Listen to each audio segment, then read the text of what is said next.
Hi,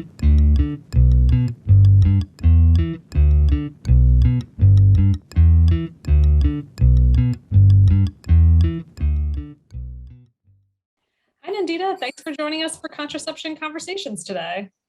Thanks, Sarah. I'm so excited to be here, and I love the concept of contraception conversations. Excellent. Before we get started with questions, can you tell us a little about yourself, like your pronouns, where you live, your hobbies, and your career path? Sure. My pronouns are she, her, hers. I live in Toronto, Canada. I live here with my husband, Mike, and my dog, Sophie. I've had an evolving career path. I'm currently the executive director of Population Balance, formerly World Population Balance. Before that, I started out my career in aerospace engineering. After working in that for a while, I moved into teaching physics and math at a high school level. I worked as director of admissions most recently at an independent school in Toronto, and then I moved into sustainable population advocacy in my current position. Nice. What a journey. Aerospace engineering to population education. Yes. What feelings have you had about becoming a parent throughout your life, and have they changed over time? Yeah, well, I grew up in a fairly traditional culture in India until I was 17, which is when I moved to Canada with my family. And my parents were quite liberal. They were both highly educated and they've had very fulfilling careers. And even it was uncharacteristic even for my mom to be a working mom at the time in India, where most of my family and friend circles didn't have that. So I think there was some seeds of taking an unconventional path for me. But as far as parenthood goes, I think even though I had a liberal upbringing, the seed of an idea that motherhood was a mandatory part of my upbringing was very much there. Well into my 20s, even after I'd moved to Canada, I was in university. There was this idea that I was going to, accomplish this assembly line of milestones, career, and education, career, marriage, motherhood. And it was actually in university, I took a course in gender studies and psychology, where I first learned that this idea of a biological instinct or maternal instinct was actually a social construct and not a universal biological drive. And that was the first time I felt really relieved because it resonated with me. I hadn't really had any deep desires to be a parent. I hadn't fantasized about being around children when I was older. So I think that was in my early 20s when I first had this idea that I didn't have to be a parent, but at the same time, I don't think I ever really saw it as a choice. For me, it was still very much an idea that, it's not a biological drive, but it's surely going to have to happen for me because that's just what the expectation was. I like that perspective of how it's a social contract, not just biologic. Yeah. You choose the Childfree by Choice path. I did. So, like I said, for much of my adult life, I didn't know this was a choice, even though I was really attracted to minimalism and environmental advocacy. And really, it was about 10 years ago when I met my husband, Mike, that we had shared set of values in terms of philosophical, leanings, minimalism, environmental advocacy. But he when we started dating, we started talking about the idea of, having kids. And he had studied environmental studies and he'd been aware of the overpopulation issue for a lot longer than than I had before he had met me. And for me, that was like a light bulb moment. Is there is a direct connection between overpopulation and environmental degradation, and that having kids was, you know, a real connection to overpopulation. And so when we had that discussion, it was so refreshing for me to even have that dialogue, because for most of the family and friends around me, the normal thing was you get married and you have kids. It was like the default position. But for us to even have the conversation about whether we should have kids, I felt was like a transformative experience for me. And as I said, in university, I'd had inklings of not wanting to take that path. But then when we said that this was the right thing for us, in terms of our advocacy work, it didn't quite line up with the work we were doing. It made sense to not have children. And it's been an incredible path for us. It's been the right path for us. That's awesome. That conversation sounds very affirming. That's really what it was. Yeah, I think it was a mix of luck and and some personal intention, but Absolutely. it all kind of came together at the right time. Because again, if it hadn't happened, if that conversation hadn't happened, I could see myself going down that kind of predetermined path. And who knows what my life would have looked like. I had unconventional leanings throughout my life, but when it comes to this decision, it is so unexamined that I feel I would have really bought right into the social expectation to have children. Yeah. What contraception methods have you used, and what has been your experience with them?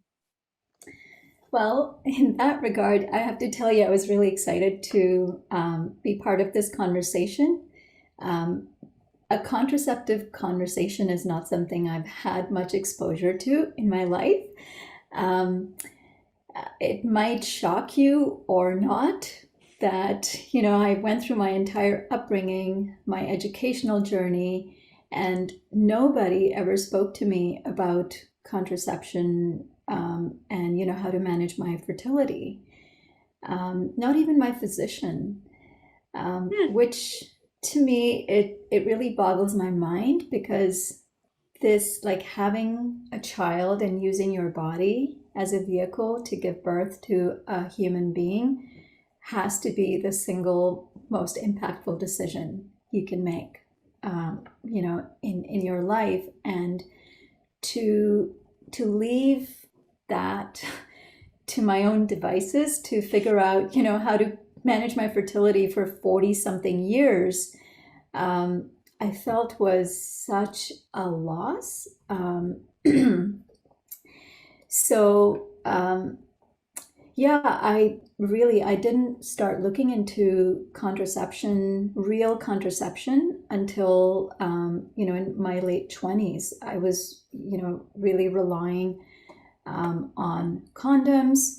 And, because because Mike and I knew early on that we weren't going to have kids, we did our own research together about different contraceptive methods. And it was, again, surprising to me, because he grew up in Canada. He's, white Canadian, seemingly in a more liberal society.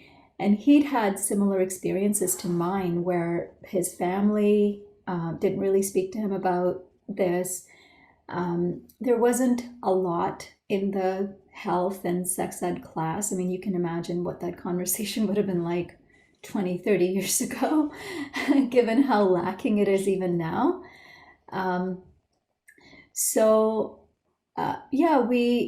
We looked at the different methods of temporary and permanent sterilization.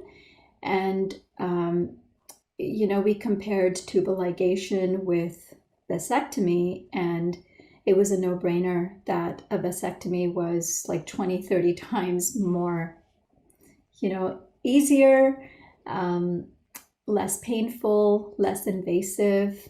And so thankfully, Mike graciously agreed to get a vasectomy. And I think it is, I think it's again, a very lucky alliance for us, because there aren't a lot of men who share in that responsibility.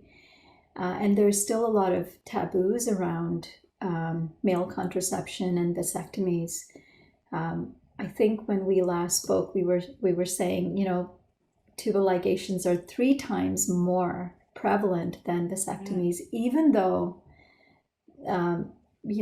vasectomies are so much simpler and less invasive. So it was, I feel quite lucky that, Mike took the initiative to do that. And it was a very straightforward procedure. It went really smoothly.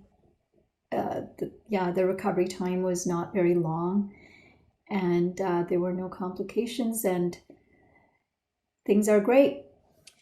So when you made the choice to be child-free, how did your partner, friends, and family react? And obviously, you and your partner were aligned, but how did everyone else respond? I think both sets of parents were disappointed. Mine came from more traditional values, so there was a higher expectation that I was going to have children. And so I think the sense of regret from them was deeper at the beginning. And it took a lot of conversations to help them see that we weren't going down a path of less fulfillment and less happiness. Because I think for a lot of parents, that's a big concern, is that they feel that having kids is something that brings you the most joy and fulfillment and a sense of unconditional love. And I think they sincerely felt sad for us that we weren't going to get to experience all of those lovely things. But my parents realistically did feel angry at the beginning that I was, letting down my culture, my expectations to, give them grandkids. But I think over time, with lots of conversations with them, which I think was the first time, our decision not to have kids is the first time we were able to have a conversation with our parents about why we weren't having kids. If we had had kids, we would have never had the conversation about why we had kids, because it was just the default path. And you just assume that's just what everyone does, and that makes you happy and everything is going according to plan. But not having kids allowed us to have much deeper conversations with our parents.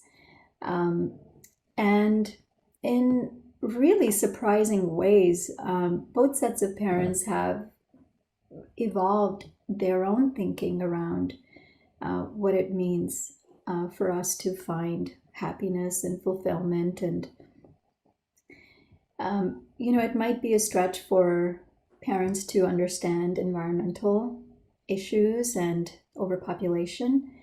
But when they saw that we were finding our own paths of fulfillment and we were happier as a couple, it kind of dissipated over time. And we even feel like we're actually closer to our parents as a result of this than, if I think because of all these conversations, it's allowed them to understand our motives better. What has been the biggest challenge about choosing to be child-free? Yeah, honestly, since we made that decision, for me personally, it's been the most liberating decision I've made. And I'll speak for Mike here too, but we are truly so thrilled that we had the privilege and the wherewithal at the time to have that choice, to make that choice, because so many people don't have that choice available to them.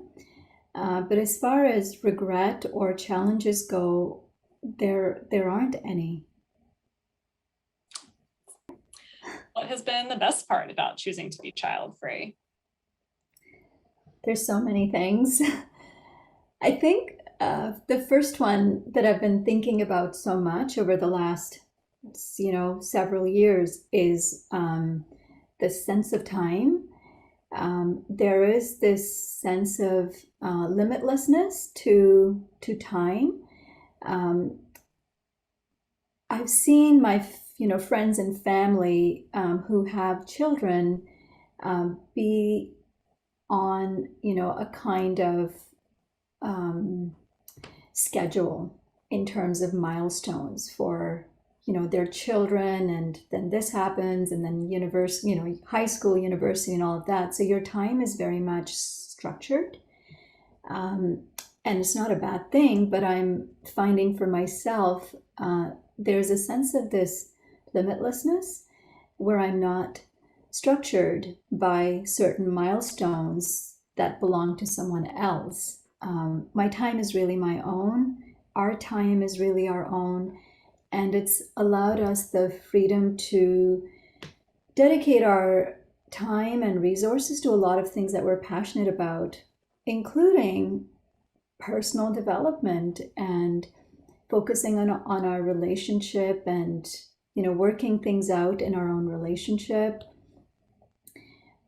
using our time to dedicate to advocacy issues that we're really passionate about, animal advocacy, sustainable population advocacy, normalizing the child-free choice, but also like the access to finances, that it frees up by not having children, and then being able to use our finances to give to causes that we care about.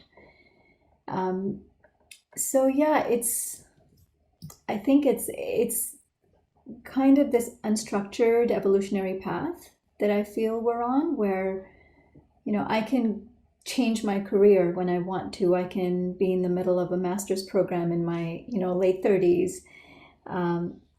So that kind of feels very freeing, to be able to make decisions for yourself that are more fulfilling, not necessarily selfish. Like, it's not necessarily, we can do whatever we want whenever we want, but gives us a sense of responsibility to use that time wisely and the resources wisely. What's one piece of advice you'd give people who know they don't want children? I'd say the fact that you already know that you don't want children is so important.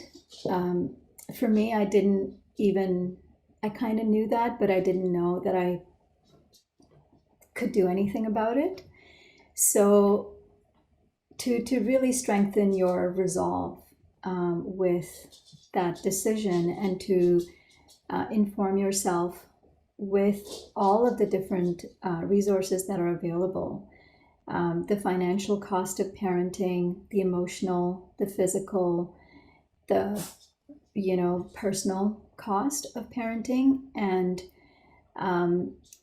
just leaning into all of the different ways in which you can find fulfillment in your lives, that we aren't often shown in culture.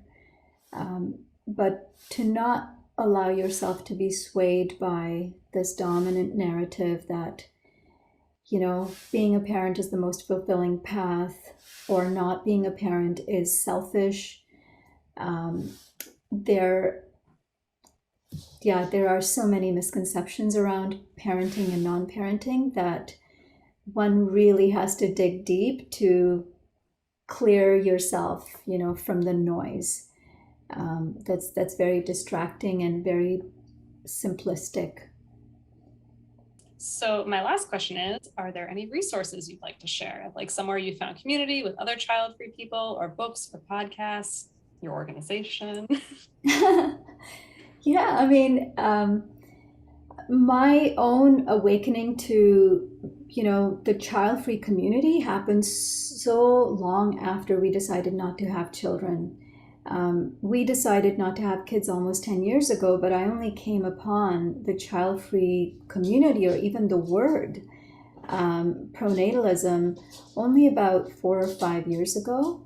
And I found it so liberating because for the time that I didn't know about this, I felt it was a very private decision.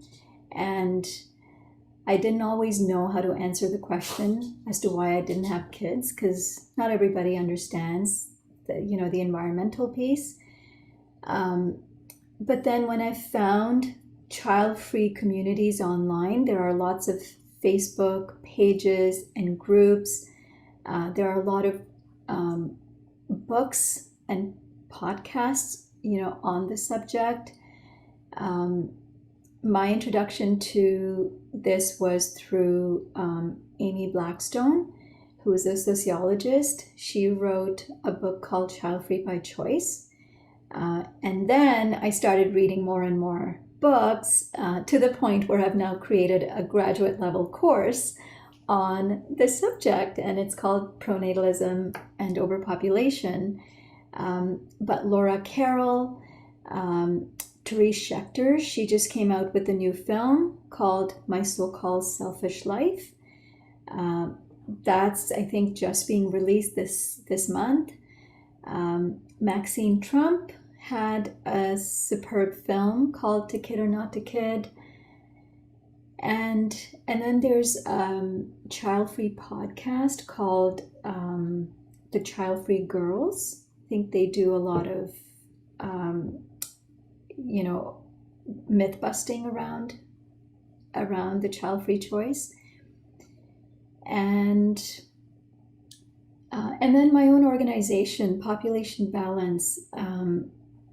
Given my own proclivity towards that choice and understanding pronatalism, I've taken a deep dive into that in Population Balance, and really allowing people to make free and liberated, informed choices to become or not become parents. Yeah. Awesome. That's a great list. We'll make sure to include those in the description of the videos. There's links for people to click. And that's all I got. Thanks again for joining us today. Thank you for leading such an important conversation. I'm thrilled to be here.